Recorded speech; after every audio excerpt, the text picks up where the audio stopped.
Здравейте, хора! По принцип не ви споделям особено много лични истории в канала, но днес ще го направя. Преди близо 2 години се заклах малко аз и се наложи да ме шият в спешното, което беше забавно изживяване. И тъй като наскоро установих, че съм започнала да забравям части от историята, реших да я увековеча. Тук и сега.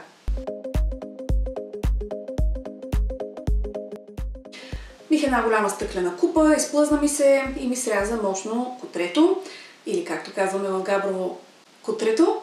Моментално ми стана ясно, че положението е за шиене. За няколко минути от това малко пръстче изтече кръв като за нискобюджетен филм на ужасите. Но аз, разумна, спокойна, овладяна, то шурти. Аз се сещам, тогава бяха по-така COVID времената, на път за спешното, трябва да спрем на аптека, да си купя маска, все пак отиваме в болнично заведение, правила, АУ. Нещо, което по-късно установих, че беше напълно излишно начинание. Пристигаме в спешното. Чукаме на вратата, отвътре се чува "Да!" Приканващо. Отварям плахо вратата и надниквам деликатно, като една деликатна душа. Вътре 2 дами на средна плюс възраст, без маски, гледат навъсено и едната казва: "Ще влизаш или ще излизаш?" В този момент ми минава през ума да се събера и маската, и кървящия пръст и да си ходя от дома да се шия сама. И все пак влизам при навъсените лели. "Здравейте, претърпях инцидент, срязах си пръста, ще се наложи да се шие." "Как пък го реши това?" "Я да видим." Размотавам с каквото се бях мотала пръста, показвам им. Той ще трябва да се ши. В този момент започва следния разговор между двете. "То днес кой е дежурен? Да не е Иванов?" "Ау, дано да не е той." Ти знаеш ли, че е май баш той?" "Ау, ужас. Не знам кой е доктор Иванов, но в този момент започвам да стискам всички пръсти, барабар са срязания. Днес да не е той на работа." "Ало, абе, кой хирург е дежурен днеска?"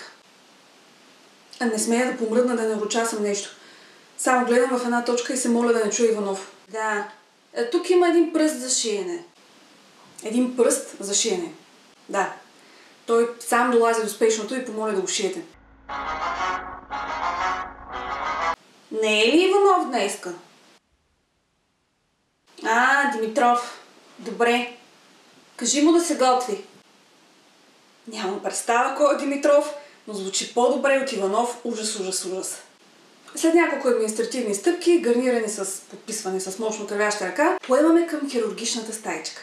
В асансьора една от жените, които ме посрещнаха първоначално, се обръща към мен и ми казва: "Притесняваш ли се?"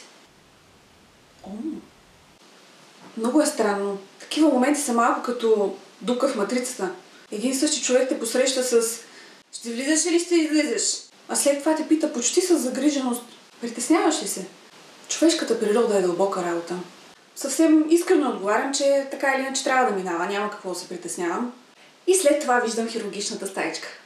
Чудесна! Мостра за филм на ужасите. Нищо вътре не се знае годините. Кушетка с покъсана кожа, плочки по стените като от лудница, полът мозайка, хирургичните принадлежности оскъдни, за капак и фон, мивка до кушетката, която явно не може да бъде спряна и тече постоянно в тънка зловеща струйка. Топ!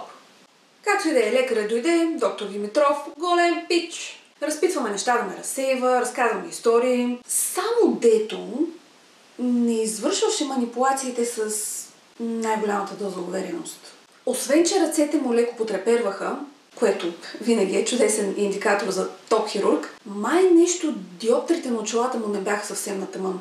Остави, че се чудеше откъде да заходи да ми забие опойката в пръста, може нещо да се е дезориентира от човека, какво да правиш, но надяването на конеца и шиенето даваха усещане за объркан сурикат. Да, на доктор Димитров наистина му беше трудно да прецени дали ще се справи по-добре с или без очилата. За сметка на това пък нямаше никакво колебание да плюе по конеца. Сега, то не беше буквално плюване, да го олигави както бабите, когато вдяват конец. Но едно такова... Само да припомня, че половин час по-рано бях спряла с кървящ пръст на аптека, за да си купя маска. Половин час по-късно лекарят, който ще ми шие отворената рана, както и да е, заши ме. По едно време ми потече повече кръв, явно не беше предвидил достатъчно хартия, която да ми подложи. И докато ме шие, се присегна през мен, използвайки торса ми за опора, за да стигне до хартията, която беше оставена до мивката психопат, която, разбира се, продължаваше да тече злокобно за фон на цялата история. Всичко е добре, когато завърши някакси. Доктор Димитров ми обясни след колко време трябва да се махнат конците и къде да го намеря, за да извърши тази манипулация на частно. И при кого мислите, че отидох да си махна конците? При доктор Димитров, разбира се. Познато зло, по-малко зло. Откажеш се от доктор Димитров, попайнеш на някой като доктор Иванов, ужас, ужас, ужас, и после ще има да търсиш Димитров с изгаснала свеща.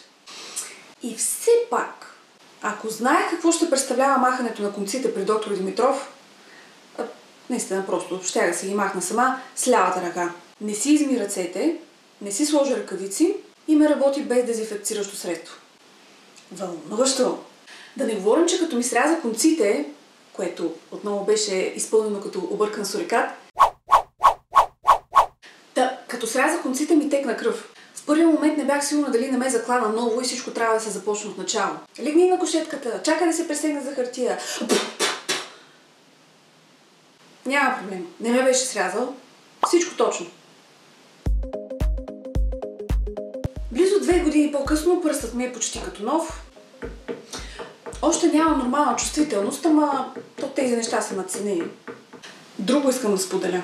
Ден преди обявяването на първия случай на COVID-19 в България, се срязах същия пръст, не се наложи да ме шият, но остана белег. Заколването, за което ви разказах сега, стана ден преди Русия да нахлуе в Украйна. Затова във видеото за ядрения конфликт постоянно се крие дясната ръка. Не, че съм фаталист, ама дано Пауло Коелho да не се окаже прав. За всеки случай стискайте палци. Да не си направя отново нещо кутрето. Не мога да те сгъна като преди. Не. Ударим ли го? Не го ли ударим? Откъде идва този звук? Кой знае?